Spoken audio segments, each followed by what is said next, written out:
Number 2. Puto. Tatain mo lang ito.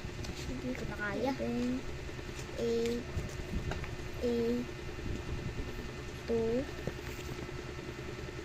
Ay, mali.